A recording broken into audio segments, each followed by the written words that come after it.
Well, this subscriber, actually new member, well, says, noticed a painting on your website of similar leaves and colors. Let me stop right there. My personal website that has my paintings on it is DianeMyStudio.com, and this painting she's referring to is on the front page in the slideshow, so that's just a little bit of a plug there. But anyway, she says, in that painting, the leaves appear to lift off the page in a sort of 3D way. Could you please provide a quick tip on that? I think I probably can.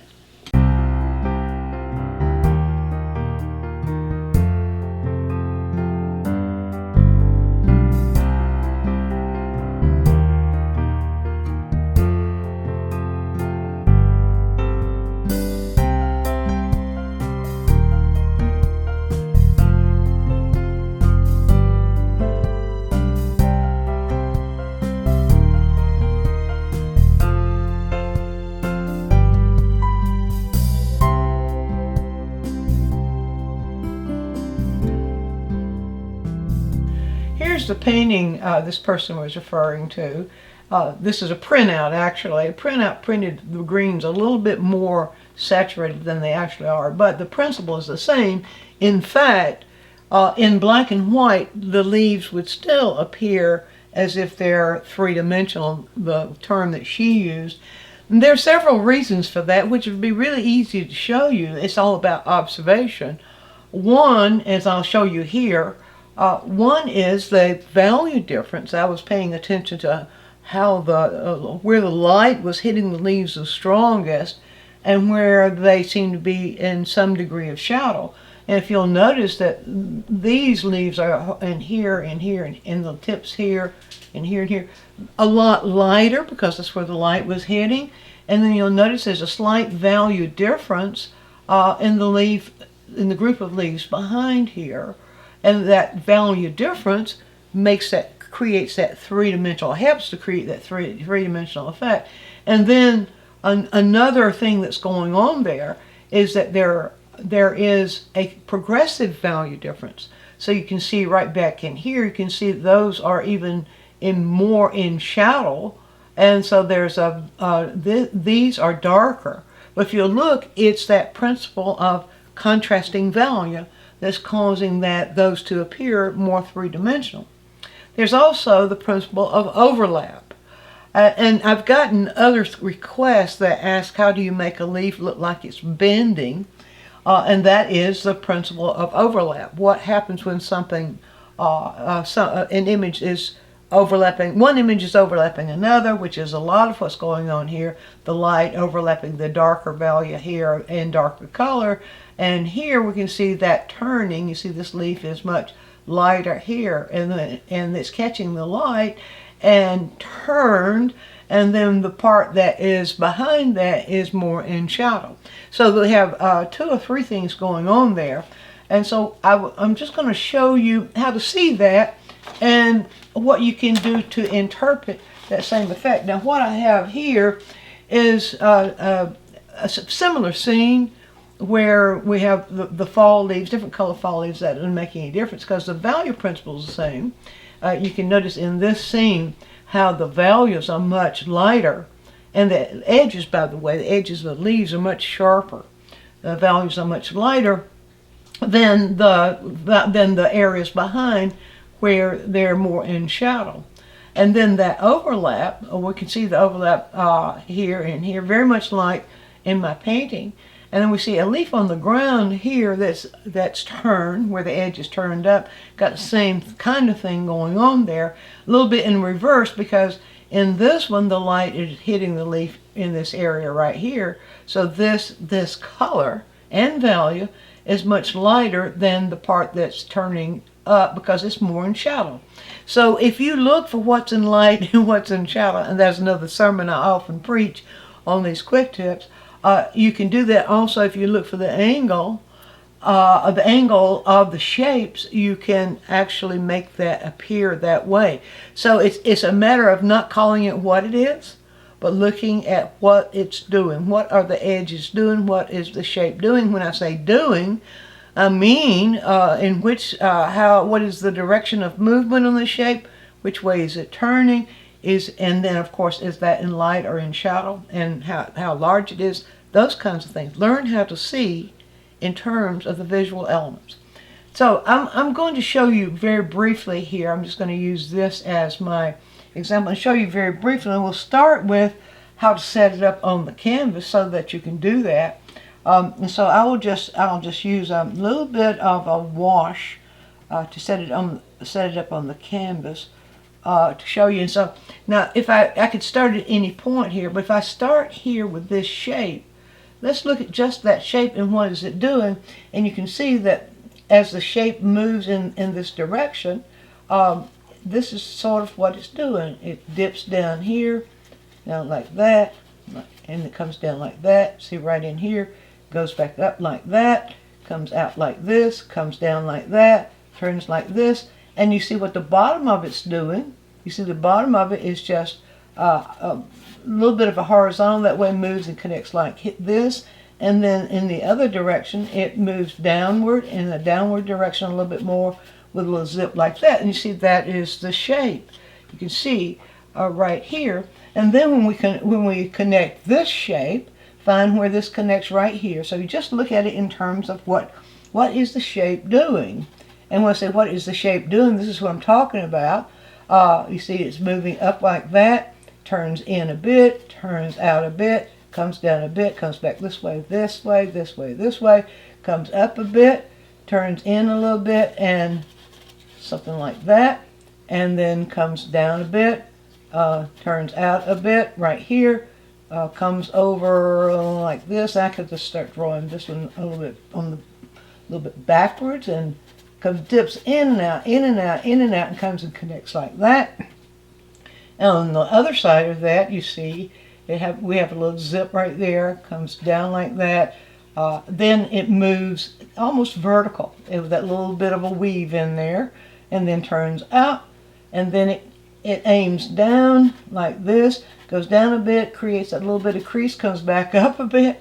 That's what I mean when you're drawing a shape the way your eyes are seeing it. You're simply following the direction in which it's moving, and you're describing to yourself what is it doing. And that is the key to seeing realistic images, is to look at them in terms of what are they doing, not in terms of what is it. Okay, let's continue here and we'll get that connected.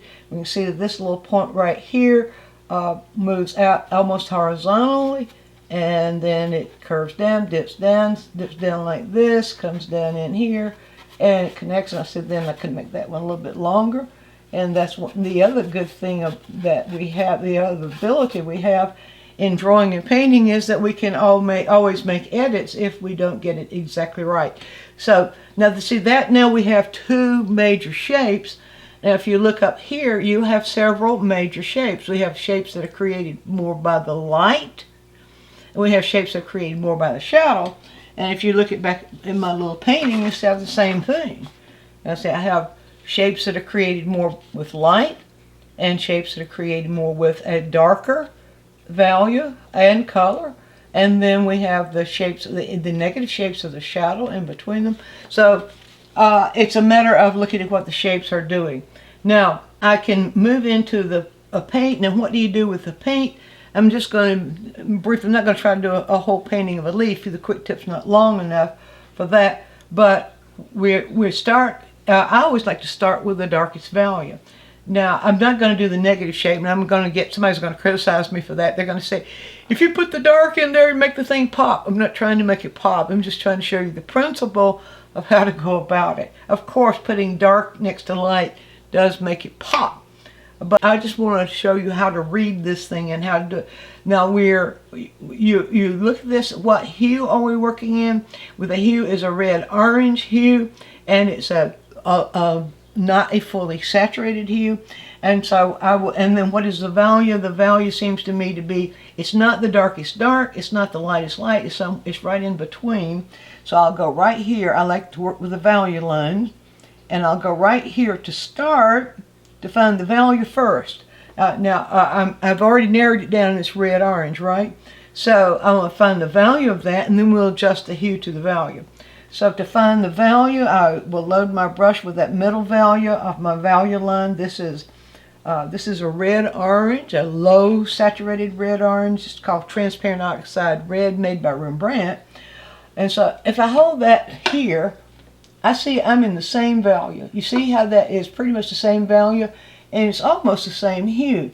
Now, if I put it there, I say, oh, that needs to be a little more saturated and a little more orange, a little more towards the orange. So I'll reach for that is yellow orange there, and I'm going to put a little bit of the red orange in it, and let's see if this gets closer to what I'm seeing there. That's very close, and so then I simply block that in. Now, we could do the variation on the color and the value as we're blocking in, or we can simply block in very generally and catch that value, variation of value and color as we go back to refine it.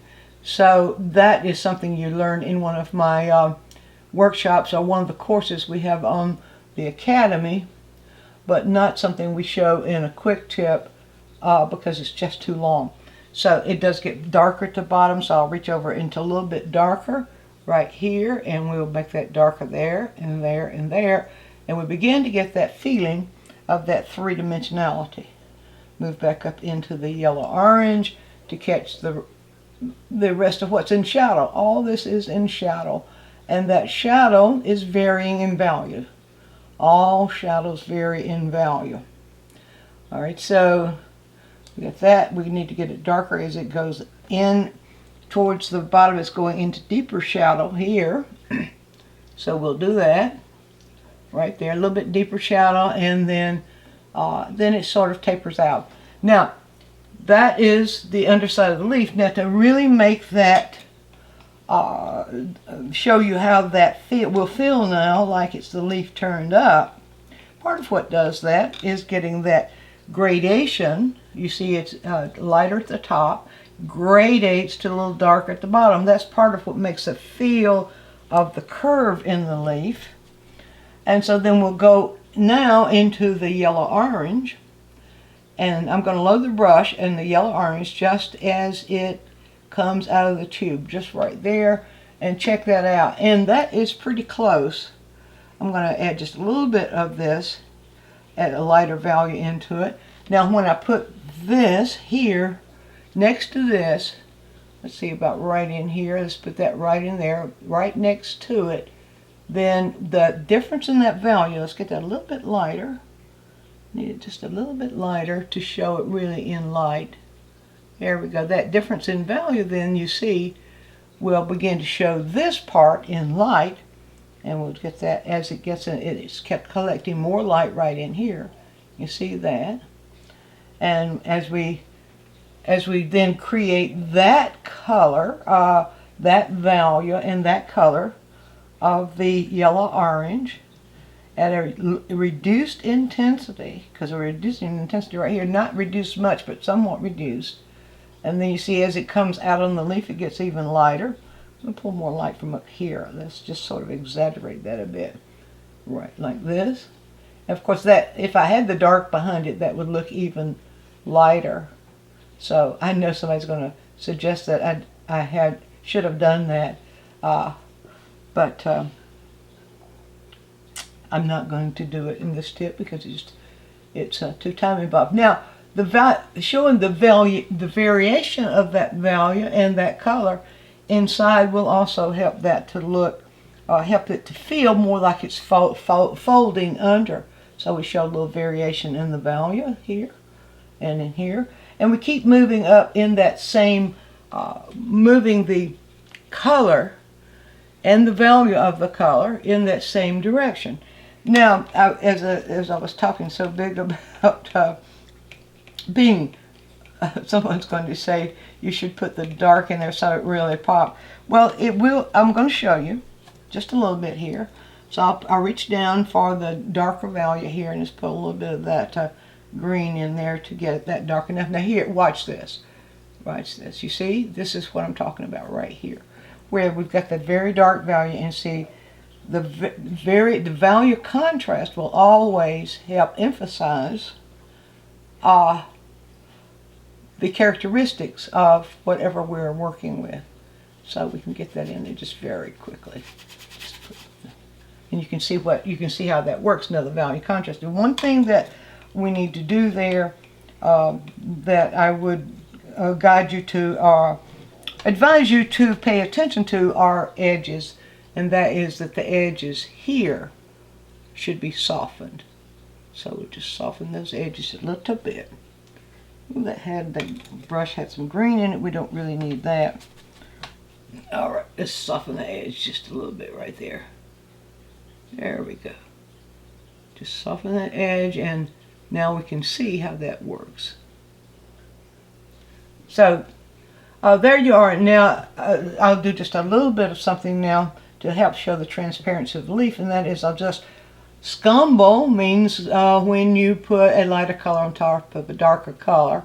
Just scumble a little bit of this yellow orange on top of that, and that will help that to feel like there's more light coming through and add to the three-dimensional feeling of it.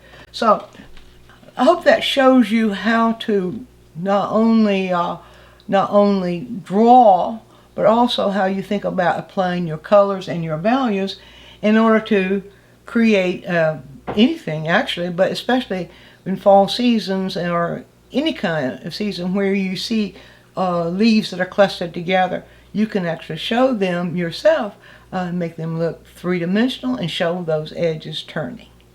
Be sure to view all of our quick tips, and while you're doing so, subscribe to the channel, click on the bell so you'll always get a notice when we produce a new quick tip, which is every week. And if you have a question, leave it in the comments section and we'll make a quick tip for you. Also, take a trip over to DianeMize.com, where I have full-length lessons, downloads, DVDs, lots of other stuff there, some free stuff for you. And while you're there, you can subscribe to the newsletter, and that way you'll always be informed every time we do something new.